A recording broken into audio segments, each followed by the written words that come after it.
ꯑꯩꯒꯤ ꯄꯨꯟꯁꯤꯁꯤꯕꯨ ꯀꯃꯥꯏꯅ ꯇꯧꯗꯣꯏꯅꯣ ꯈꯪꯗꯦ ꯂꯨꯍꯣꯡꯕꯁꯨ ꯒ꯭ꯌꯥꯟ ꯇꯥꯗꯦ ꯄꯥꯈꯪ ꯑꯣꯏꯅ ꯁꯨꯝ ꯁꯤꯔꯗꯧꯔꯕ ꯑꯩꯁꯦ ꯄꯨꯟꯁꯤꯁꯦ ꯑꯩꯒꯤ ꯆꯍꯤ 30ꯁꯦ ꯂꯥꯟꯖꯜꯂꯛꯑꯦ ꯍꯥꯏꯕ ꯑꯩꯒꯤ ꯄꯨꯟꯁꯤꯗ ꯅꯨꯄꯤ ꯑꯃꯕꯨ ꯐꯪꯗꯦ ꯀꯔꯤꯒꯤꯅꯣ ꯈꯪꯗꯦ ꯀꯅꯥꯅꯣꯅꯦ ꯀꯞꯄꯤꯁꯤꯕꯣ ꯀꯅꯥꯅꯣꯅꯦ ꯀꯞꯄꯤꯁꯤꯕꯣ ꯀꯔꯝꯕ ꯑꯉꯥꯎꯕꯤ ꯀꯣꯛꯆꯥꯛꯄꯤ ꯅꯨꯄꯤꯅꯣ ꯀꯞꯄꯤꯁꯤꯕꯣ ꯑꯩꯕꯨ ꯌꯦꯡꯉꯨꯕ ꯇꯥꯔꯦꯗꯅ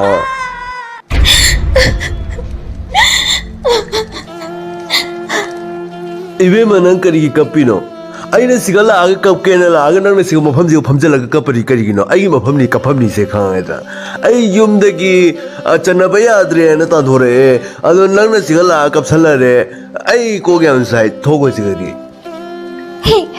땀바까나누나 아이세 닝타오기 마자이비마니 아두가 난 그이수 레이트러바 난 아마나 아이 뭉앙리바 와헤이와타도 아두 야브라 아두가 와헤이와타 시즈나바기 낭게 까리나 틱레 엄마 Nintaugi Mazabema, I apologize, my bad, my mistake, I'm sorry. Sorry. I bet the Nankari Sigala, nothing to Matanupi, Tari Kunung the Lake at the ba. Umang among the lady with the ba. Umang among the Nintomatanupini Haraga, copy the Nakari, Kari art, Kari Sanarige. Tado, I'm sorry, Tamo. ꯑꯩꯁꯦ ꯅꯤꯡꯊꯧꯃꯆꯥꯅꯨꯄꯤ ꯑꯣꯏꯔꯕꯁꯨ ꯑꯩꯈꯣꯏꯒꯤ ꯏꯃꯥ ꯂꯩꯃꯔꯦꯝꯕꯤꯗꯣ ꯂꯩꯈꯤꯗꯕꯩ ꯃꯇꯨꯡꯗ ꯏꯃꯥꯇꯣꯟ ꯑꯃꯅ ꯑꯩꯁꯦ ꯌꯣꯛꯂꯛꯄꯅꯤ ꯑꯗꯨꯒ ꯏꯃꯥꯇꯣꯟꯒꯤ ꯊꯧꯁꯤꯜꯅ ꯑꯩꯕꯨ ꯅꯤꯡꯊꯧ ꯀꯣꯅꯨꯡꯗꯒꯤ ꯇꯥꯟꯊꯣꯔꯛꯂꯒ ꯑꯁꯤꯗ ꯂꯣꯏ ꯊꯥꯗꯣꯔꯛꯄꯅꯤ ꯀꯣꯛꯀꯁꯦ ꯂꯣꯏꯅ ꯀꯣꯛꯊꯣꯛꯂꯒ ꯁꯨꯅꯨ ꯌꯥꯡꯈꯪ ꯇꯩꯔꯒ ꯊꯥꯗꯣꯔꯛꯇꯣꯏ ꯇꯧꯔꯛꯄꯅꯤ ꯑꯗꯨꯒ ꯑꯩꯅ ꯍꯨꯔꯥꯟꯅ ꯆꯤꯔꯒ ꯃꯇꯝꯁꯤꯗ ꯃꯐꯝꯁꯤꯗ ꯍꯤꯡꯂꯒꯦ ꯍꯥꯏꯅ ꯐꯝꯂꯕꯅꯤ ꯑꯗꯨꯒ ꯀꯞꯂꯕꯅꯤ Ningthau konungdagi tanthorklaba nangdi ningthau machanupi natrine ibema nangdi ningthau kondagi tanthorpi oire adunidana ainasu hairibase nahaku ko khara soinaibro kari janarige ado aise ningthau machanupi nina aigi ida chedibase ningthaugi ini achamba inate aduna ningthau machanupi gi toktopa gundi adumak leizari nange nasanagun leidana kari kana doriba ha hojikani money matters money naitradi karim naitre paisa nusa gi matamni aisu paisa tanba khangdadana imung jumdagi khongpak kauna tarabani ado nangsu paisa tanbam khangdragadi adum hokri nupi ta ba lairebi ado nanga iga launa leinaraga su karim takana roine ibema ningthau macha nupi ne aisu nang nathunda moro bu pakna puraktor banangbo kari aibu lobigani hairabati ayam nuaijare tamogi ningba loina thungani aibu lorabati aibu ningthau machanupi ni haibagi aigi itigi concept tang khangange tamo aibu amta lobiyo nangbu hiyai thokpro nangbu thou haiba khudin thokpro lobiyo kaina kari tawgam dori banangna hiyai mak thoktrabasu akhoi pabongdo aina hairek lebini bu hairabati aina ningba loina thunghangani aina haiba pot aina nijaba pot puno pirakani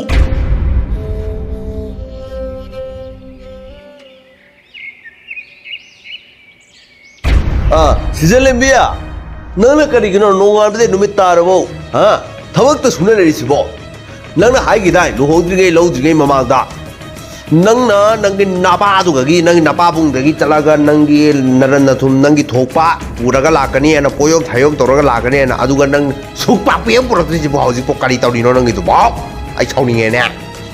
chaningai thakningai loi lei aina pamli ba sidi just only sanaga lupaga sanaga pithaiga singjenga adu sindona puratri kari gino chalo napa la haru to imane pe Wangagadi wangak mo haisine. Isano para din nang sa imuna po sa lapakanda ay nadi kaya lawin na ba ni? Marandi. Nintawgi masano pi oy batara kaso. Ha, mamantakrabi. Hay bini mamantakrabi hadi. Tipak unkrabi. Tiyon na nalakrabi. Nangom ba didi. Ay nadi kaya lawin na ba ni? Kaya nadi matamduta. Nintawgi masano pi. Oy, ni kando ka law ba didi ka? Marimatong karapangani. Ano bo? Ningtaw konda kitang krabi nang bo. Ako'y na, nito masalupi na laura su kalikana pam. Adoy bima. Nang kisaban, piragat zaban nga u. इनेम्बोका इपुरोइबगना हाइबा वासे चुमदि चुमि अइना हाइखिबा वारिनि अइ हाइखिबा वादि हाइदोखिबा वादि जबान जामना ngaksai ado aibu matam khara tang piyo aisu khana chena na tholakpanina matam khitang mathau tai aina matam khara tang phangabadi puraktoriba poto khara yamna purakpa yagani adugine aisu matam se tanja jaba ngairi base kari tanza ngairi banange da ha Saya mabhari na jumli ka lere se kari tanza no ne na ngairi base kara matanda no ni ai ko ka sakini ni Hey, aina piba yaba matam pira bani na onda. Ngasidi nangi matam do chap chari ngasi lauru ron na padagi. Phare tamo ai ngasi mak lauru rak aduga ai ki siba changba adu punamaki daito tamona logadabani aina ngasi halaktrabasu tamona yamna nungai gani no kani karigino haibati aina sanalupa purakta aina tamori yamna pukpattaba oire reiramle ai chilage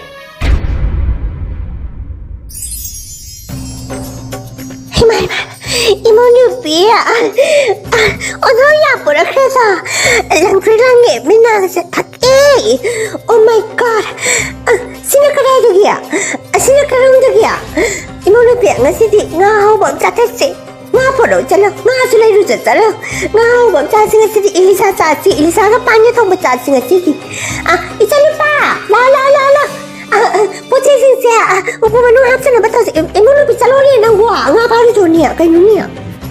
Inembo aina pochay sing se puraklabanina nga phabadudi inemok su chatpa yaiduna kaino aidi ningthau macha nupi oirobana ngasi phawba nga se phajaratri haizade haibado Noi to bukarama ningthau ori janu niya Susamna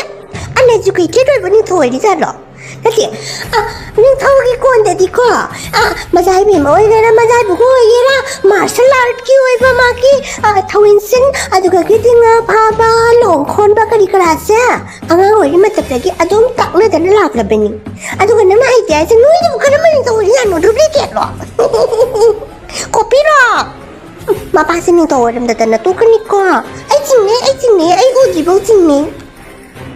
Inembo ai babungi baramdadi adumaina ngambigan khangledana pirakli pasana lupa mayam sibo ningthau oidrabadi pirak ngamgadro na punsigi uraba si mayam se Kariya undang ko madupiyan na ay wala uraba kaya ujaraba kaya ure ay sumakarani ni manani Masak pasiga ang babung na ay ni ay sana lupa mayam pirak niya na ado sa babung na siya na pihotre kaya na nang babung na aga pirak kari kaya babung na sa ban pirak masumari sito kaya Hey, lang lo. Sana lupa mayam se chai dana them dana lei se. Laikai ki miyam na laga sach beda no khangu dori bau. Ha, nabani da khana dana lei. Lao ima. Lao, nga do aina pharu su pharu ni. Lao, pusan ji lao. Lao ko na lo de.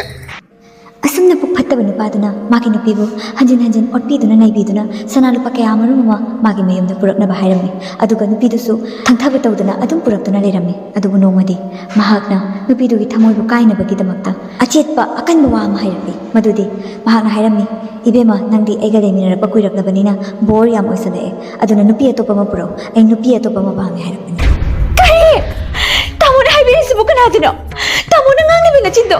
yamna ngamandro aibu tamogi nupini haina leiraduna tamogi thamoi penabei haina ngasi fawba aina purakliba sanalupa mayam aigi thawaidagi machet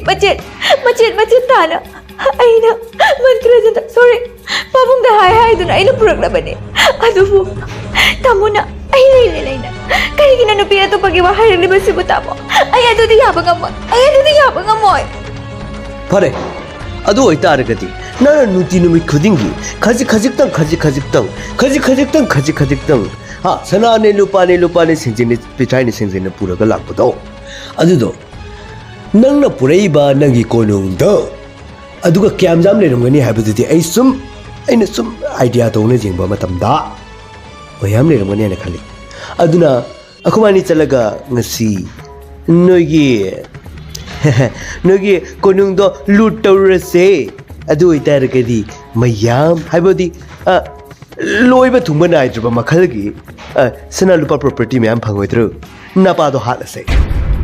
Hey apangwani pa nahak na ehak se kari nyai na khali ai se achamba mioi na te haibase nahak kauru mali ne ꯅꯪꯗꯤ ꯃꯖꯥꯏꯕꯤꯕ ꯅꯠꯇ꯭ꯔꯣ ꯃꯖꯥꯏꯕꯤꯕꯁꯨ ꯅꯠꯇꯦ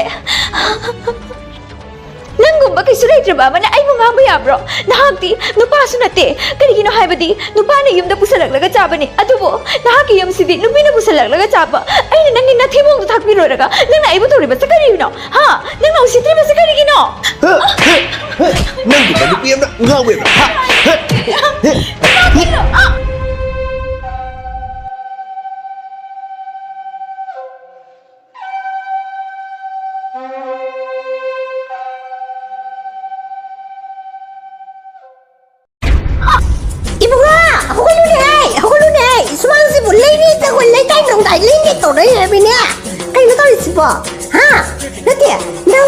Nangbo yunu kaya to thabo nong lu pitu so ayok taki ubo phangde kadai kadai chakra panu khandi hada lam sari pitta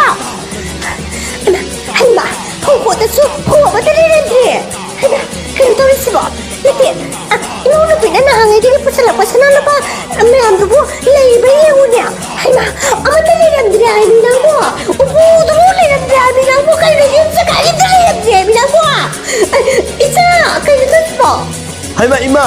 ima kaido torismo kaimta leramdrene yumsisu proga ko oina leramene tawisa ai ko saida kai tawrage ai gi nupido kai chakhrage Hey karam chawba mama macha nakhoi gi raira anang dubu koppi gi haiduna Fouoibi hakna miyoi sayon da kumrak pani adubu nakhoi di lawa yam taina sumina yoina lairo for pirabane like share and subscribe